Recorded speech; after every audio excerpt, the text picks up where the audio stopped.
क्या हाल है भाई आप सबके।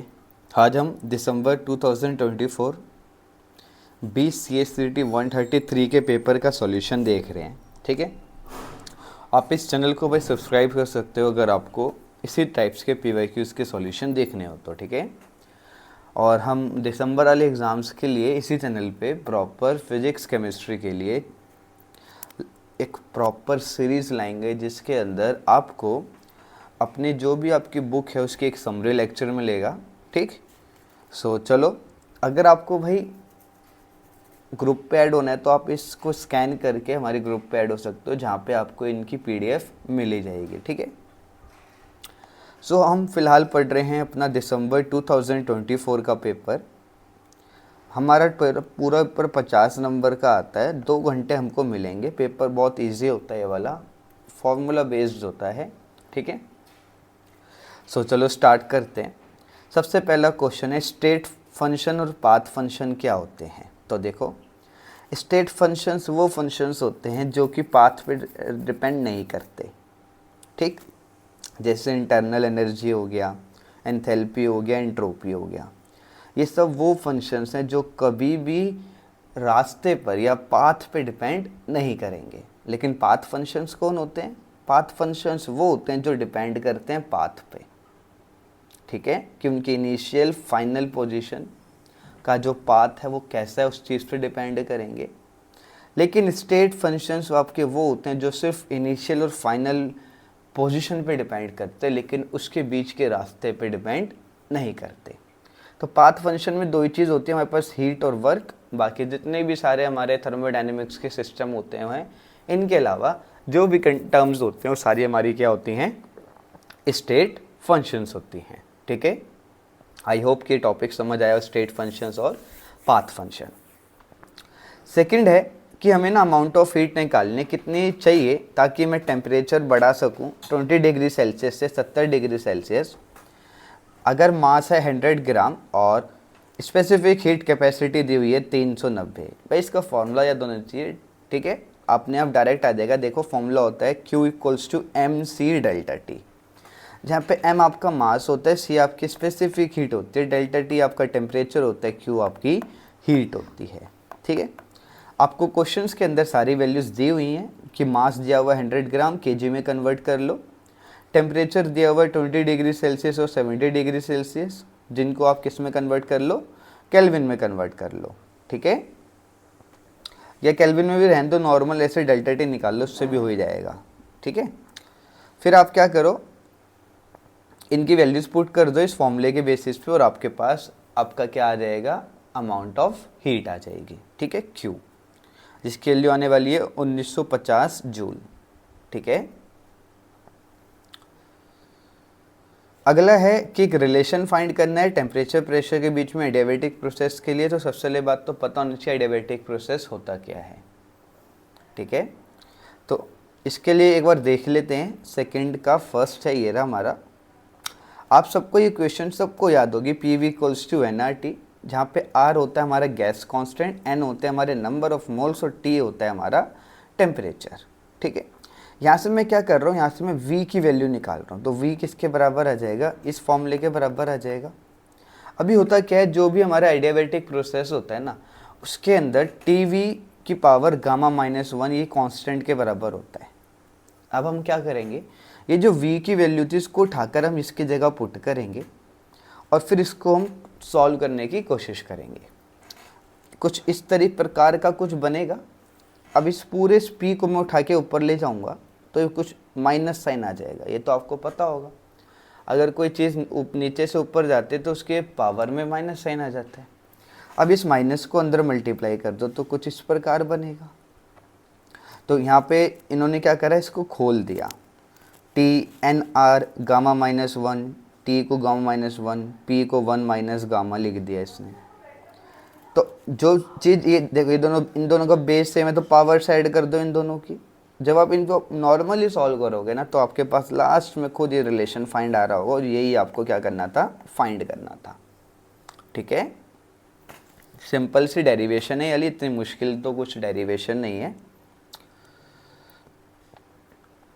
एंथैल्पी ऑफ कंबशन, भाई ये वाले क्वेश्चंस ना बड़े अच्छे होते हैं। ये हमने ना, अगर आपको याद हो थोड़ी बात को, ये टॉपिक हमने 12th क्लास में सीखा था, हेस्लो।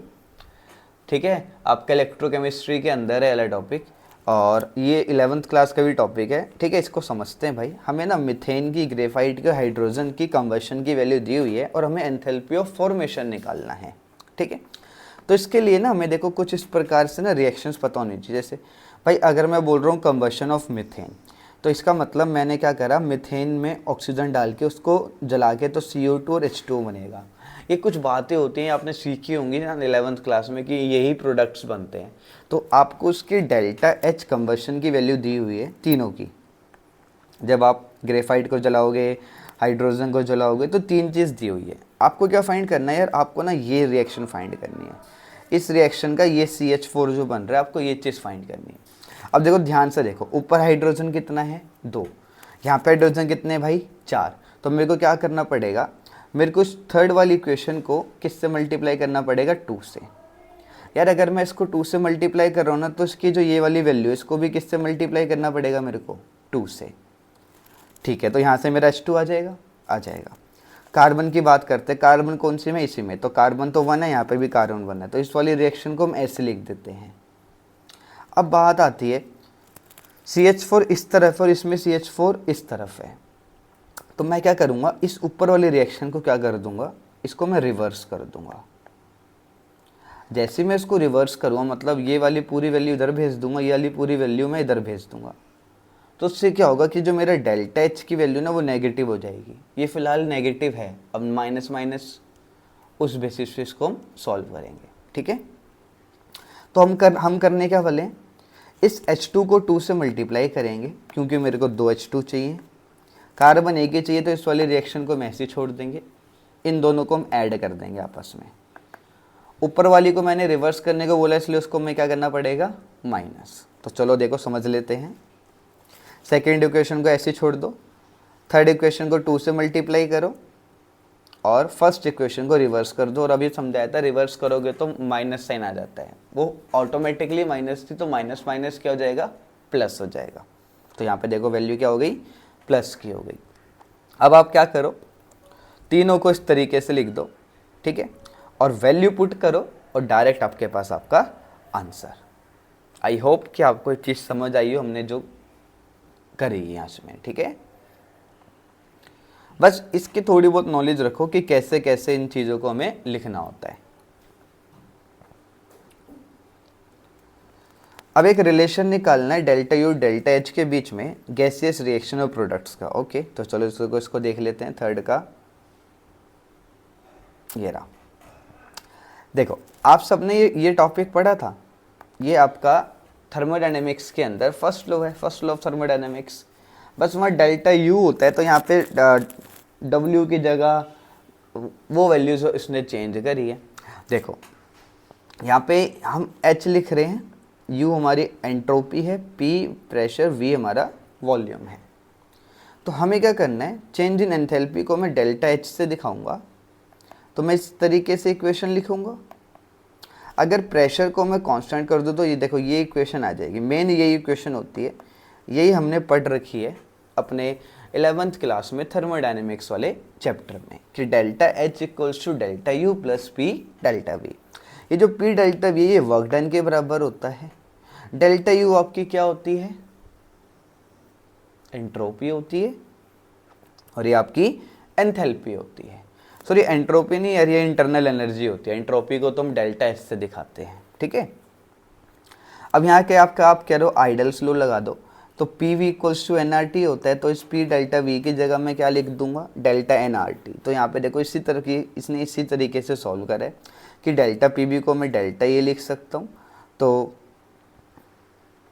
डेल्टा पी वी की जगह इसने वाली वैल्यू पुट कर दी, यही आपके पास आपकी इक्वेशन आ गई भाई।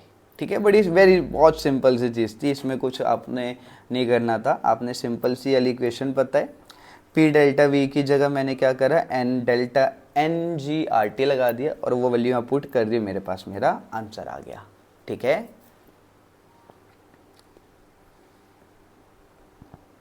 ये वाला जो कोड है ना, ये बहुत ईजी कोड है, इसमें ना चीज़ें बड़ी सिंपल सी हैं। अब देखो इक्विलिब्रियम कांस्टेंट निकालना है, बड़ा सिंपल होता है। इक्विलिब्रियम कांस्टेंट का फॉर्मूला होता है कंसंट्रेशन ऑफ प्रोडक्ट अपॉन में कंसंट्रेशन ऑफ रिएक्टेंट।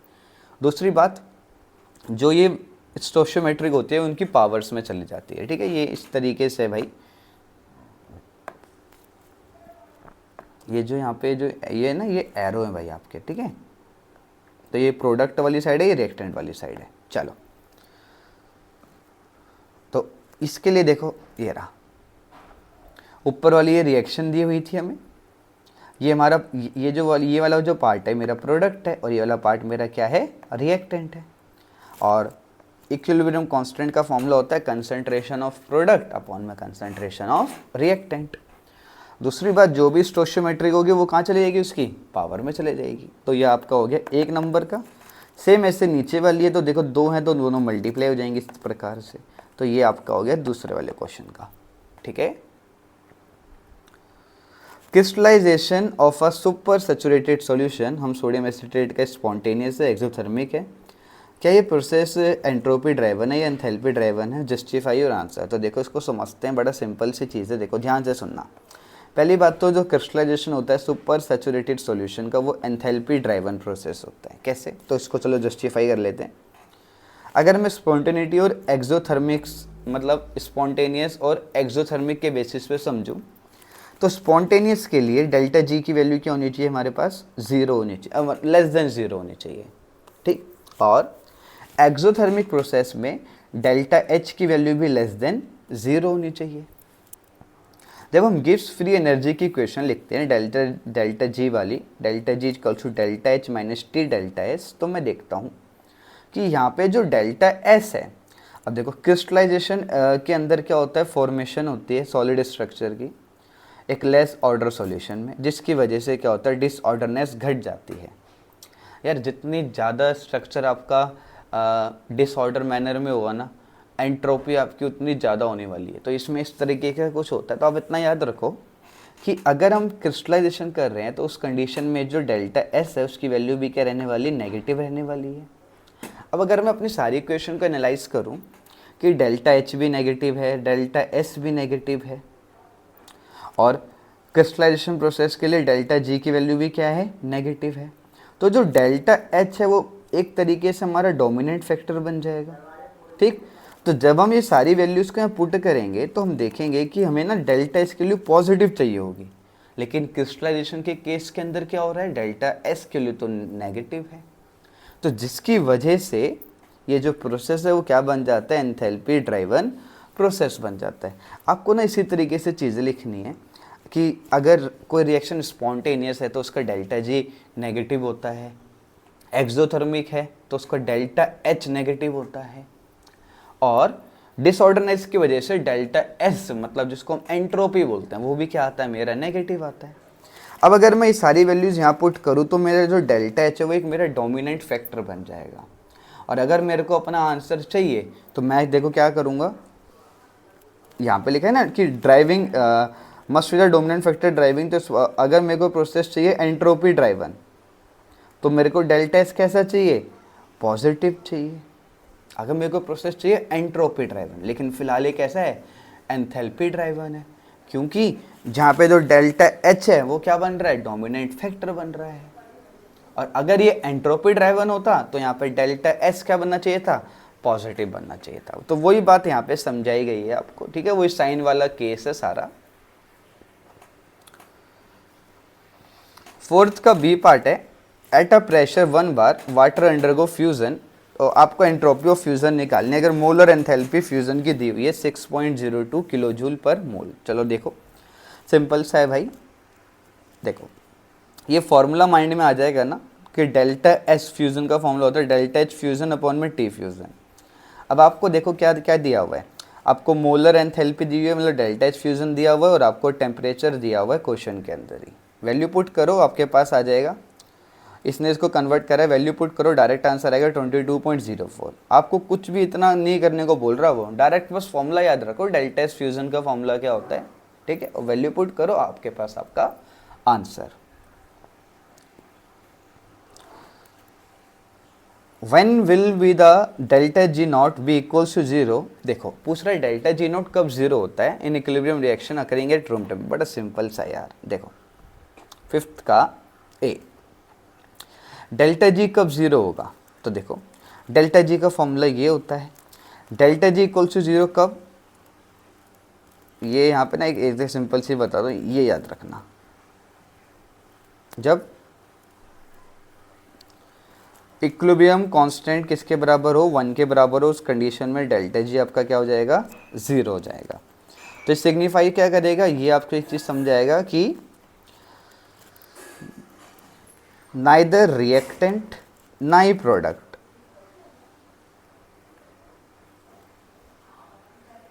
आप देखो इसको ना, यहाँ पे मैं सिंपल सी बात समझा देता हूँ भाई। डेल्टा जी नॉट ज़ीरो कब होता है, एट इक्विलिब्रियम पे, बस।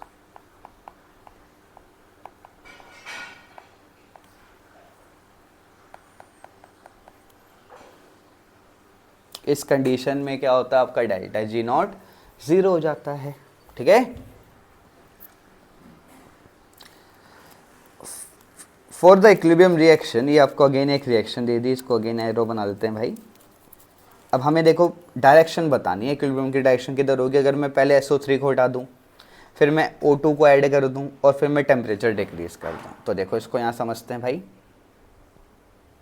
देखो ध्यान से सुनना, जब मैं SO2 को रिमूव करूँगा, इसको मैं हाईलाइट कर देता हूँ, ठीक है, जो जो बातें हमें याद रखनी है। तो सिस्टम देखो जब हम SO3 मतलब जो मेरा प्रोडक्ट है, अगर मैं उसको रिमूव कर दूं, तो जो सिस्टम है वो ट्राई करेगा अपने आप को रिप्लेनिश करने के लिए। इसका मतलब जो इक्विलिब्रियम है ना, वो शिफ्ट कर जाएगा किस तरफ भाई, राइट साइड, मतलब फॉरवर्ड डायरेक्शन में। जब मैं ऑक्सीजन ऐड करूँगा तो ऑक्सीजन किधर है, रिएक्टेंट साइड है, जो मैंने उसको ऐड करा, तो सिस्टम ट्राई करेगा उसको कंज्यूम करने की, ठीक है, जिसकी वजह से जो हमारा इक्विलिब्रियम है वो कहाँ शिफ्ट हो जाएगा भाई, forward direction again right side में, और प्रोड्यूस करेगा और ज़्यादा SO3। जितना ज़्यादा ऑक्सीजन आता जाएगा उतना SO3 निकालता जाएगा, ठीक है। लेकिन यार अगर मैं टेम्परेचर कम कर दूं, तो जो फॉरवर्ड रिएक्शन है वो कैसी हो जाएगी, फॉरवर्ड रिएक्शन कैसी है अभी, एक्सोथर्मिक है। टेम्परेचर घटाने से क्या होगा, वो रिलीज करेगी और ज़्यादा हीट, ठीक, जिसकी वजह से क्या होगा, जो इक्विलिब्रियम होगा वो शिफ्ट हो जाएगा राइट साइड और प्रोड्यूस करेगा और ज़्यादा SO3 और रिलीज करेगा हीट। तो तीनों कंडीशन में क्या हो रहा है, आप देखो मैंने SO3 को रिमूव करा, अब SO3 को रिमूव करने से क्या हुआ कि जो सिस्टम था वो राइट साइड मतलब फॉरवर्ड डायरेक्शन में शिफ्ट हुआ और SO3 और ज़्यादा प्रोड्यूस होने लगा। जब मैंने ऑक्सीजन डाला तो ऑक्सीजन डालने से भी हमारा जो इक्विलिब्रियम है वो राइट साइड शिफ्ट हुआ, और जितना ज़्यादा O2 डालता जाऊंगा उतना ज़्यादा SO3 हमारा निकलता जाएगा, ठीक है। लेकिन जब मैंने टेम्परेचर घटाने की कोशिश करी तो अगेन मेरा इक्विलिब्रियम कहाँ शिफ्ट हुआ भाई, राइट साइड शिफ्ट हुआ, और टेम्परेचर घटाने से क्या हुआ, SO3 तो बनता गया, साथ में हीट भी क्या होने लगी, रिलीज होने लगी, ठीक है।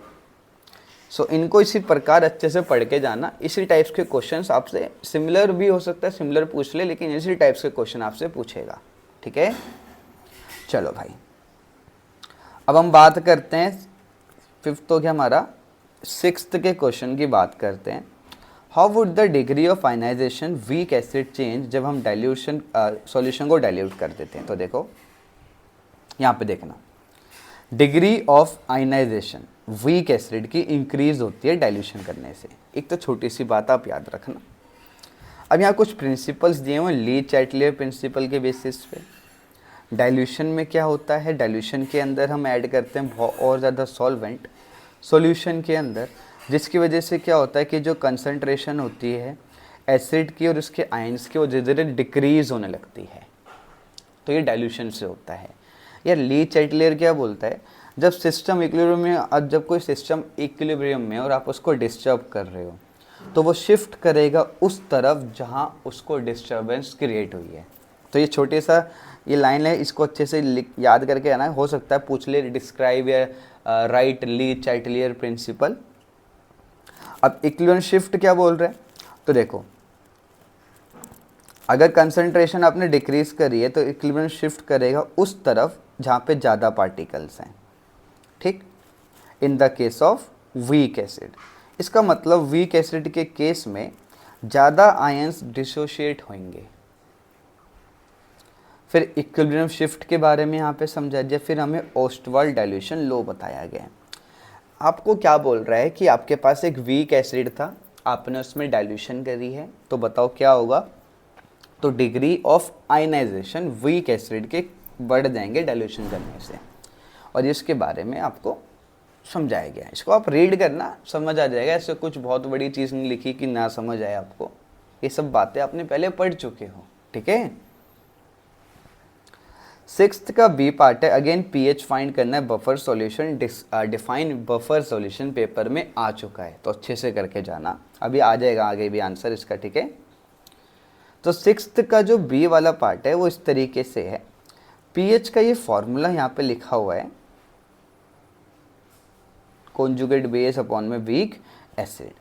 तो यहाँ पे क्या बोलना चाह रहा है कि जो एसिटिक एसिड होता है वो हमारा कैसा एसिड होता है, वीक एसिड होता है।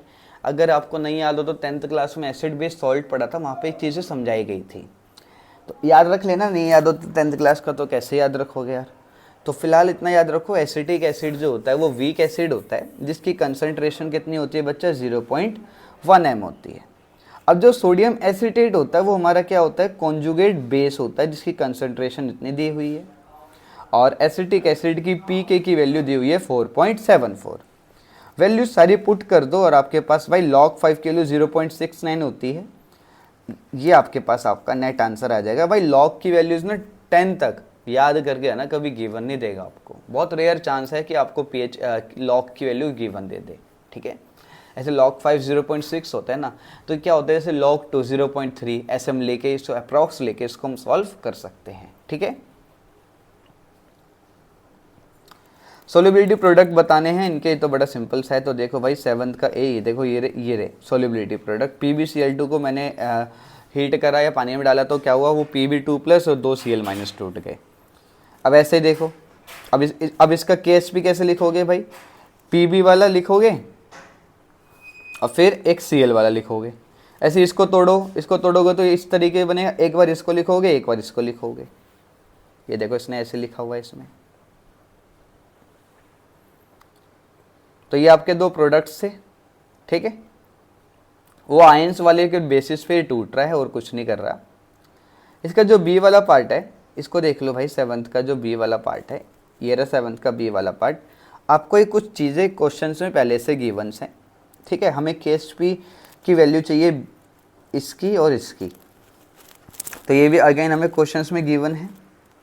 अब हम क्या करेंगे, जैसे मेरे को BaCrO4 के लिए CrO4 की मैं बात करूँगा बस, तो उसके लिए मैं ये वाला फॉर्मूला अप्लाई करूँगा, ये वैल्यूज पुट करूँगा, तो मेरे पास ये मेरा आंसर आएगा।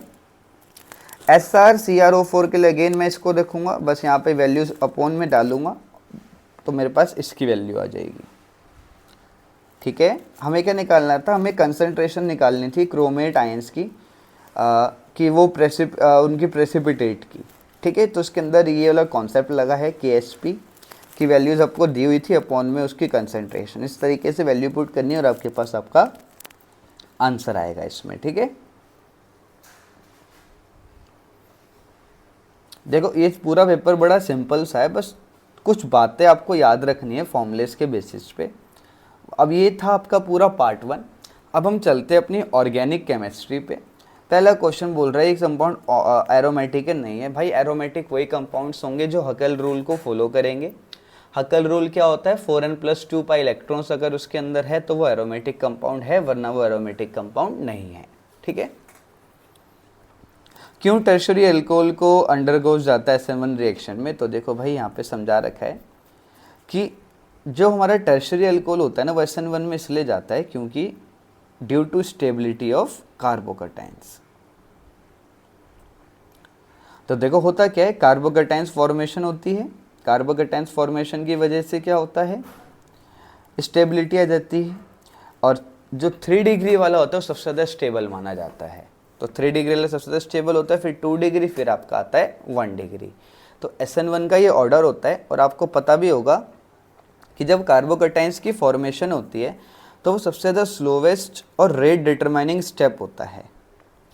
तो कार्बोकैटायन जो होता है सबसे ज़्यादा स्टेबल होता है, इसका मतलब वो ईजिली SN1 रिएक्शन को क्या कर सकता है, ओबे कर सकता है एज कंपैरिजन टू प्राइमरी और सेकेंडरी एल्कोहल। तो आप इसमें इतना याद रखो कि टर्शरी एल्कोहल बहुत ईजिली SN1 रिएक्शन में चला जाता है, क्योंकि SN1 रिएक्शंस के लिए सबसे ज़्यादा जो स्टेबिलिटी होती है वो 3 डिग्री वाले की होती है, फिर 2 डिग्री की, फिर 1 डिग्री की। अब SN1 में होता क्या है, मतलब ये स्टेबिलिटी क्यों आती है, तो कार्बोकैटायंस की वजह से। जितने ज़्यादा OH ग्रुप या अल्काइल ग्रुप होंगे उतनी ज़्यादा वो उसकी डिग्री बढ़ती जाएगी, और 3 डिग्री वाला सबसे ज़्यादा स्टेबल माना जाएगा। इसलिए जो टर्शरी एल्कोहल होगा वो बहुत ईजिली SN1 कर लेगा, SN2 ईजिली नहीं कर पाएगा, क्योंकि SN2 का ऑर्डर अपोजिट होता है। याद आ रही है 12th क्लास, हेलो एल्केन्स, वही लिखना है यार आपको कि जो SN1 में टर्शरी जो कोई भी सब्सटेंस है, अभी मैं अल्कोहल बोल रहा हूँ, हो सकता है भाई टर्शरी अल्काइल आ जाए, कुछ भी आ जाए, तो वो 3 डिग्री वाला क्यों ज़्यादा स्टेबल होता है, क्योंकि वहाँ पे ज़्यादा कार्बोकैटायंस होते हैं, इसलिए वो ज़्यादा स्टेबल होता है। सेकेंडरी वाला मतलब 2 डिग्री वाला जो होता है वो थोड़ा कम स्टेबल होता है, और 1 डिग्री वाला तो अनस्टेबल होता है, मतलब बहुत ज़्यादा सबसे कम स्टेबल 1 डिग्री होता है इसमें, ठीक है। तो 3 डिग्री वाला ईजिली पार्टिसिपेट कर लेता है SN1 रिएक्शन में।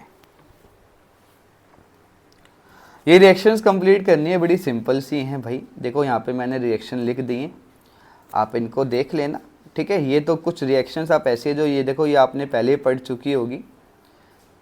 यहाँ पे क्या होगा, ये इसका एक H इसका एक सेल हट जाएगा, और ये कुछ इस प्रकार आपका आंसर तैयार होगा। यहाँ पे ये कॉपर ब्रोमाइड हम डाल रहे हैं, तो क्या होगा, यहाँ से हमारा ब्रोमीन बन जाएगा, ब्रोमोबेंजीन जिसको बोलते हैं।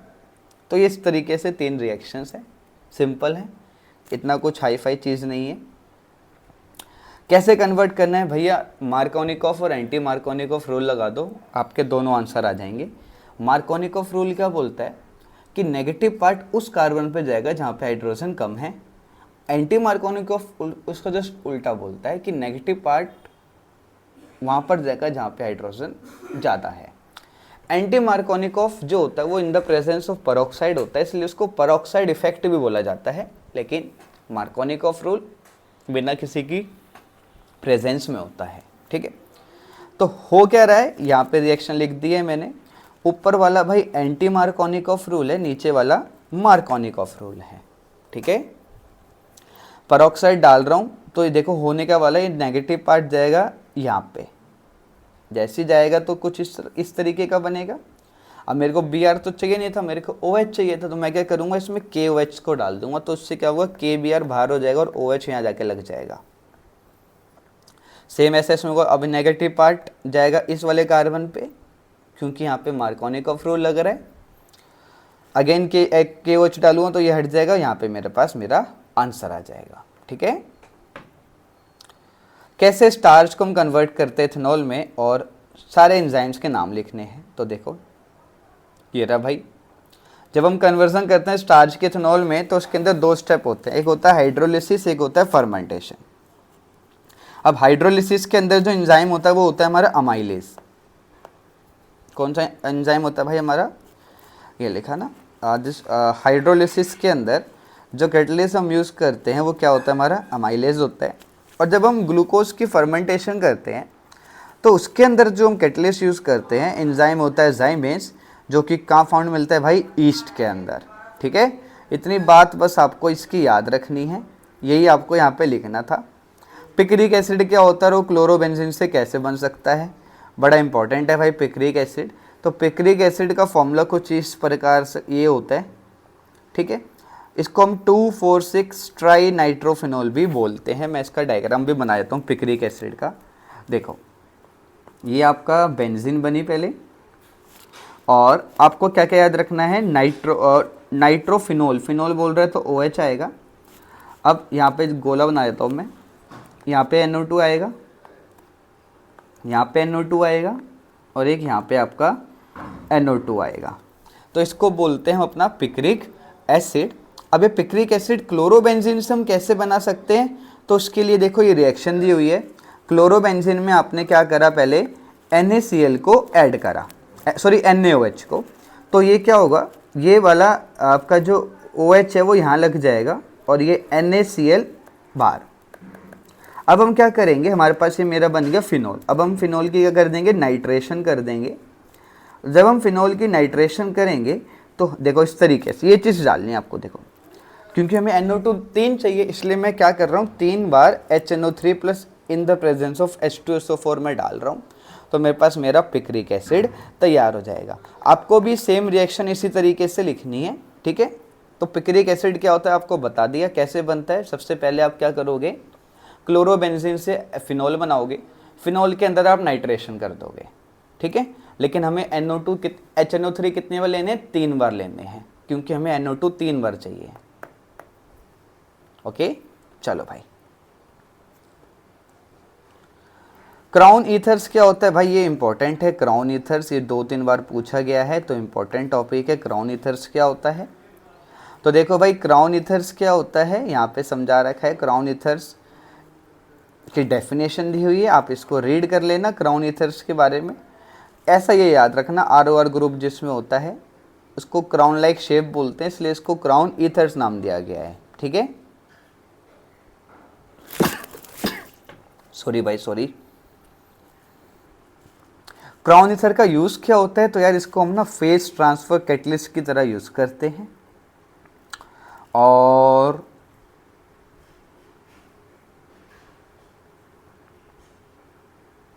नॉन पोलर ऑर्गेनिक सॉल्वेंट्स के अंदर भी इसको यूज़ करते हैं। ये 2 बस बात आप याद रखना, ठीक है, क्राउन ईथर्स की। बट रीड कर लेना इसको, लेकिन एक बार यार क्राउन ईथर्स को। बेंजल डिहाइड्स हम कैसे प्रिपेयर कर सकते हैं, सारी चीज़ें ये बड़ी सिंपल है यार। ये हमने ना 12th क्लास में पढ़ी थी। तो देखो ये रही, ये बनाना है। स्टीफन रिडक्शन याद है, बस ख़त्म, वही करना है। देखो आपके पास CN है, आपने SnCl2 डाला, HCl के प्रेजेंस में आपके पास इस प्रकार का एक ये बना। अब आप इसमें क्या करोगे, दोबारा से क्या करोगे, पानी डालोगे, तो आपके पास C6H5CHO बन जाएगा, जिसको हम बेंजल डिहाइड बोल रहे हैं। क्या बोलते हैं इसको भाई, हम बेंजल डिहाइड बोलते हैं। यही हमें बनाना था, बेंजल डिहाइड हमें बनाना है बेंजोनाइट्राइल से। तो हम स्टीफन रिडक्शन का यूज़ करेंगे, फिर हम उसके अंदर पानी डाल देंगे, हाइड्रोलिसिस कर देंगे। सेकंड है, तो देखो ये वाली रिएक्शन है, ये आपके पास है, आपने इसमें H2 डाला, पैलेडियम या BaSO4 कुछ भी ले सकते हो। तो आपके बाद देखोगे ये इसका रिडक्शन हो जाएगा और आपका डायरेक्ट क्या बन जाएगा, बेंजल डिहाइड बन जाएगा।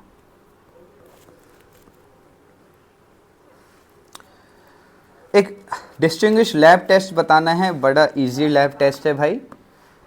ये रहा हमारा लैब टेस्ट, ये रहा टॉलरेंस रिएजेंट का टेस्ट है, जो डिस्टिंग्विश करता है एल्डिहाइड और एसिटोफिनोन्स को, कि एल्डिहाइड कौन सा, एसिटोफिनोन कौन सा है। तो होता क्या है, बेंजल डिहाइड के केस में एक सिल्वर, यहाँ पे देखो आप इसको याद रखना, इसको हाईलाइट कर देता हूँ।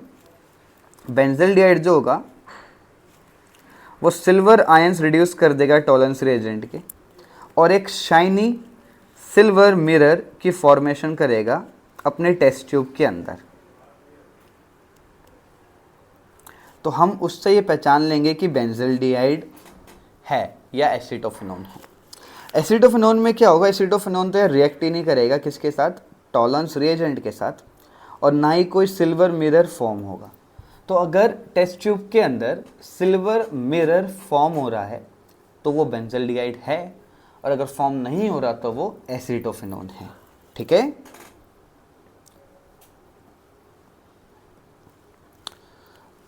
अगेन इंक्रीजिंग ऑर्डर बताना है, इलेक्ट्रोफिलिक, भाई इलेक्ट्रोफिलिक सब्स्टिट्यूशंस का देखो यहाँ पे ना ये कुछ बातें हैं। ये रही बात, देखो इसका ना यहाँ पे मेन चीज़ लिखी हुई है कि कंपाउंड, ये रहा यहाँ पे, जितने ज़्यादा इलेक्ट्रॉन एरोमेटिक रिंग में जितने ज़्यादा इलेक्ट्रॉन रिच होंगे, मतलब आप ऐसे याद रखो, आपके पास एरोमेटिक रिंग है, जितने ज़्यादा उसमें इलेक्ट्रॉन्स होंगे उतने ही ज़्यादा वो रिएक्टिव होगी इलेक्ट्रोफिलिक सब्स्टिट्यूशन की टाइप पे। और जितने ज़्यादा इलेक्ट्रॉन डोनेटिंग ग्रुप होंगे वो क्या करेगा, ज़्यादा रिएक्ट करेगा, जिसकी वजह से, और weak electro donating group less reactive. देखो आप ऐसे याद रखो, सिंपल सा, आपके पास एरोमेटिक रिंग है, ज़्यादा इलेक्ट्रॉन्स रिच है तो सबसे ज़्यादा रिएक्ट करेगी। इलेक्ट्रॉन डोनेटिंग ग्रुप है और एक होता है इलेक्ट्रॉन विड्रॉइंग ग्रुप। अगर इलेक्ट्रॉन डोनेटिंग ग्रुप है तो जब भी रिएक्ट करेगी, लेकिन इलेक्ट्रॉन विड्रॉइंग ग्रुप सबसे कम रिएक्ट करता है। तो उसके बारे में आपको यहाँ पे समझा रखा है पूरा, ठीक है। इलेक्ट्रॉन डोनेटिंग ग्रुप्स कौन से होते हैं, इलेक्ट्रॉन विड्रॉइंग ग्रुप कौन से होते हैं, रेजोनेंस इफेक्ट क्या होता है, और लास्ट में आपका इंडक्टिव इफेक्ट क्या होता है। ये इसका ऑर्डर होता है, तो आप इसी तरीके से इसको लिख कर आना। ये टॉपिक इंपॉर्टेंट है यार, 12th का ये वाला पार्ट, ये इंपॉर्टेंट टॉपिक है, ठीक है।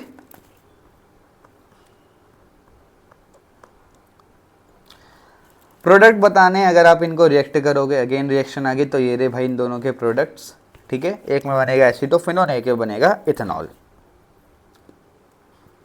एस्टरिफिकेशन रिएक्शन बतानी ग्लिसरॉल की, तो 13 का फर्स्ट है, ये यहाँ पे हमारे पास रिएक्शन है। ग्लिसरॉल में अगर हम पैल्मिटिक एसिड डालते हैं तो ग्लाइसरल पैल्मिटेट बन जाता है, एक ईस्टर होता है ये भी। और अगर मैं ग्लिसरॉल में स्टेरिक एसिड डाल देता हूँ तो एक दूसरा हमारा ईस्टर फॉर्म हो जाता है। तो यही आपको यहाँ लिख के आना है, ठीक है। और ये इसका एस्टरिफिकेशन के बारे में है, बस इतना ही आपने करना है, ये बाकी सारे स्टेप्स आपने फॉर्म नहीं करने, इतनी बस आप चीज़ याद करना। प्रिपरेशन बतानी फिनोप्थलीन की, और एक एसिड बेस्ड इंडिकेटर बताना है जो हम इसके अंदर यूज़ करते हैं।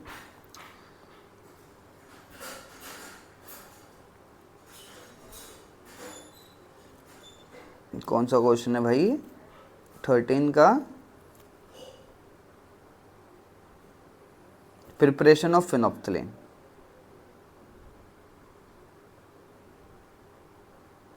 थर्टीन का, ओहो यार स्किप हो गया, रुको मैं इसको ना पीडीएफ में ऐड कर दूंगा, ठीक है। 13 का बी वाला मैं इसको मैं पीडीएफ में भी ऐड कर देता हूँ। फिनॉल एसिडिक होते हैं नेचर में, और कौन सा स्ट्रॉन्गर एसिड होगा, तो देखो 14 का ए का दिया हुआ है यहाँ पर, ये रहा आंसर कि फिनॉल एसिडिक क्यों होते हैं, क्योंकि रेजोनेंस होता है, रेजोनेंस की वजह से वो एसिडिक नेचर के हो जाते हैं।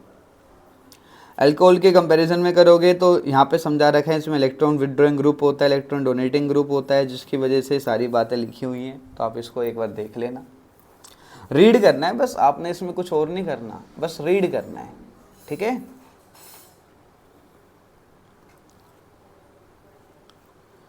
इसमें आपको हाइब्रिडाइजेशन समझानी है, कौन सी है, तो देखो इसका जो बी वाला पार्ट है, इसके अंदर sp3 है और इसके अंदर आपके पास sp2 है।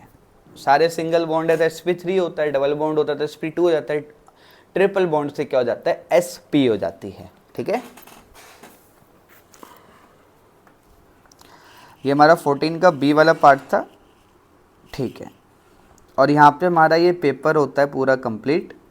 आप इसको स्कैन करके हमारे व्हाट्सएप ग्रुप पे ऐड हो सकते हो, जहाँ पे आपको इसकी पीडीएफ मिल जाएगी, ठीक। अभी मैं जून का भी अपलोड कर देता हूँ, जब तक के लिए थैंक यू, मिलते हैं इसकी नेक्स्ट वीडियो में।